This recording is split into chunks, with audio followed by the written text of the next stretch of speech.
Magandang araw mga kaibigan. Bigyan natin ng opinion reaction itong post ng unofficial Ronald Bato de la Rosa Solid Supporters 2 hours ago. Comelec Chair Garcia inamin na nagulantang matapos ang isinampang disbarment case laban sa kanya. Inamin ni Commission on Elections Chairperson Attorney George Garcia na ikinabigla niya ang disbarment case na isinampa sa kanya ni Attorney Jordan Pizaras. Ayon kay Pizaras, sinabihan umano siya ni Garcia na kakailanganin niya ng 300 million pesos para manalo sa pagkakongresista sa unang distrito ng Bohol. Ngunit, ayon kay Garcia, hindi umano ito totoo at nabaliktad lamang siya. Okay? So, yan po. Ang Comelec Commissioner, ito yung exact statement niya. Ako po ay nagulat at nagulantang doon sa na-file na kaso laban sa akin sapagkat ako po'y mukhang nabaliktad sa bagay na iyan. Okay, so, disbarment case sa Supreme Court. Okay. So, may dalawa pong korte ngayon. May Court of Public Opinion at saka Court of the Land, yung Supreme Court. So, bahala na ang Supreme Court na mag-decide kasi anybody can file a disbarment case. Maalala ko si Mr. Larry Gadon na disbar na, nandamay pa. Nag-file siya ng disbarment case laban kay BP Inday Sara. So, depende sa Supreme Court kung gaano nila kabilis aksyonan kasi ang dami nga namang kaso na maisasampa sa Supreme Court. So, hindi ko kilala itong Attorney Jordan Pizaras. Congressional candidate siya sa 1st District ng Bohol. Believe din ako sa tapang nito. I think siya pa ata ang unang abogado, unang losing candidate na nagsampa ng disbarment case laban kay Comelec Chairman George Garcia. So let justice roll at tingnan natin ano. Kailang punta tayo sa Court of Public Opinion kasi nakakabahala na po ang nangyayari sa Comelec. Una, yung Duterte Youth Party List na ilang eleksyon nang sumasali sa eleksyon.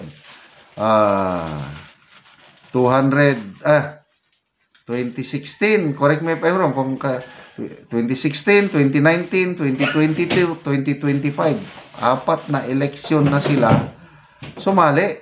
So, nandiyan naman yung kanilang certificate of registration. Hindi naman kung may mali o may kulang silang requirement, bakit sila pinayagan yung mga naunang eleksyon? Bakit ngayon pa? Dahil ba sa ang Duterte Youth Party List ay nag-attempt na magsampa ng impeachment case laban sa Pangulo? Tanong lang naman ito. Nagtatanong lang po. Na although hindi naman tinanggap ng Kamara. Wala lang, basta lang.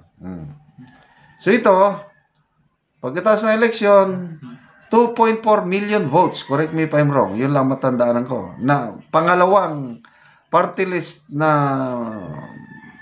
nakatanggap ng mataas na boto next to Akbayan. Tapos, una, dinilay o hindi pre-proclaim ang mga nanalong kandidato. Yes, yung nominee ng Duterte Youth Party List, di pre-proclaim. Ngayon, canceled ang registration, ibig sabihin, wala na. wala nang pag-asa ang Duterte Youth Party List. Okay. Pagkatapos yung Duterte Youth Party List sa cancellation, ito na naman si Congressman Benny Abante na-proclaim na yung winner sa 6th district, si Congressman-elect Joel Chua. Uy, proclaim na. O ngayon, bigla, annulled yung proclamation dahil daw hindi botante o hindi, there is something wrong sa certificate of candidacy ng kalaban ni Congressman Abante.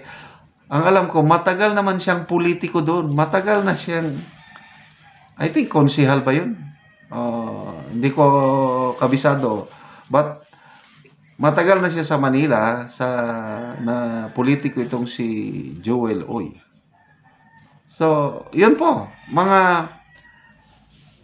naglalaro sa isipan ng taong bayan. And then, itong si MG Kiambao Reyes, meron siyang post na nung pagkatapos ng TRICOM hearing, nag-usap daw sila ni Congressman Abante at napag-usapan na yan na hindi daw talaga makakaupo yung Joel Oy na yan. Yun, nabasa ko lang sa post at ngayon nagkatotoo na, hindi nga makaupo. So, magbasa lang tayo sa mga comments dito 1,100 comments. Castillo Nelly, sana nga ikaw ang mawala sa pwesto at hindi si BP Sara. Roland Okiton, hindi pa tapos ang laban kahit lumayas ka sa Pilipinas. Pagkababa ni Marcos, hahabulin ka ng konsensya mo. Ilin Agot de la Peña, moabot ra ang gaba nimo. Marcy Roldan, wow, nagulat ka sir, di nga. Jenny Maurin, ikaw Garcia dapat talaga madisbar kay dagway mo murag medyo masama. So dito sa don't play the innocent, sabi ni Rinaldo Rodis. So mga comments halos negative laban kay Commissioner Garcia. So yun na yung sinasabi kong court of public opinion. Okay mga kaibigan, salamat sa inyong pagsubaybay sa ating channel. Nakakatulong kayo ng malaki sa tribong Talandig ng Bukidnon dahil ang income natin sa channel na ito is pantulong natin sa tribo. Namimigay tayo ng libreng yero at pako para makapagpatayo ng mas maayos na tahanan ang tribong Talandig ng Bukidnon. Panoorin nyo ang video na ito.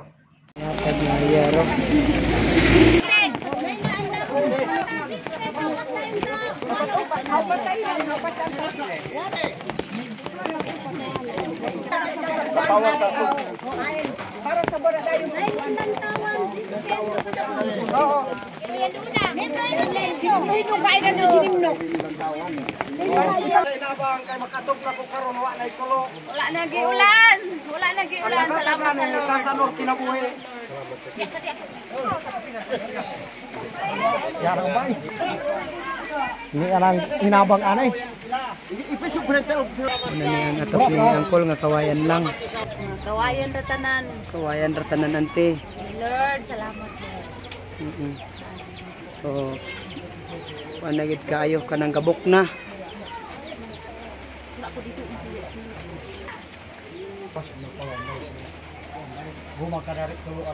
O karon nante, pila na ni katuig imong balay? Unom na gyud kapin, magbito na happy. Usa na nga bungkag na. Nangatuluan na gyud mi. Salamat sa Lord kay naagi nakaabot sa mo grasya pag-ampo na.